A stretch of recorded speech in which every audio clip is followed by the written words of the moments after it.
നടപ്പാകില്ലെന്ന ന്യായവുമായാണ് ദേശീയപാത അധികൃതർ വേർക്കളമ്പി ഉടിയാർവിള ക്ഷേത്രം പൊളിക്കാനെത്തിയത്.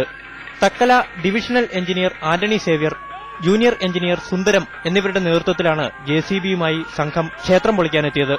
തടയാൻ ക്ഷേത്രത്തിന്റെ ഉടമ അർജുനൻ തന്നെ രംഗത്തെത്തി. പക്ഷേ അധികൃതർ വഴങ്ങിയില്ല. പൊളിക്കൽ മുറയ്ക്ക് മുന്നേറിയപ്പോഴാണ് ആരും പ്രതീക്ഷിക്കാത്ത ആ സംഭവം.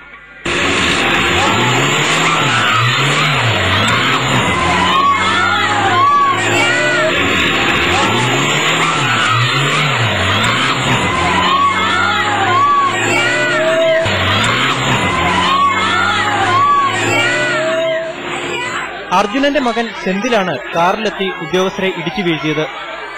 ഈ ബുദ്ധി ഉപദേശിച്ചതാകട്ടെ ബന്ധുവായ വക്കീൽ റസൽ രാജും. പരിക്കേറ്റ ഉദ്യോഗസ്ഥരെ നാട്ടുകാരും പോലീസ് അധികൃതരും ചേർന്ന് നാഗർകോവിലിലെ സ്വകാര്യ ആശുപത്രിയിൽ പ്രവേശിപ്പിച്ചു. ക്ഷേത്രവുമായി ബന്ധപ്പെട്ട വിഷയമായതിനാൽ അതുവരെ പ്രകോപനമുണ്ടാക്കാതെ നിന്ന പോലീസ് പിന്നീട് ഉണർന്നു. അർജുനെയും ഭാര്യയും അവർ ഉടൻ ലോക്കപ്പിലാക്കി. സെന്തിലിനെയും റസൽ രാജിനെയും പിടികൂടാൻ ശ്രമവും തുടങ്ങി. ഹൈക്കോടതിയുടെ മധുര ബെഞ്ചിന്റെ ഉത്തരവ് പ്രകാരമാണ് ദേശീയപാത അധികൃതർ ക്ഷേത്രം പൊളിക്കാൻ തീരുമാനിച്ചത്. ഉദ്യോഗസ്ഥർക്കെതിരെ വധശ്രമമുണ്ടായെങ്കിലും ക്ഷേത്രം മുഴുവനായി പൊളിച്ച ശേഷമാണ് ഒഴിപ്പിക്കൽ സംഘം മടങ്ങിയത്.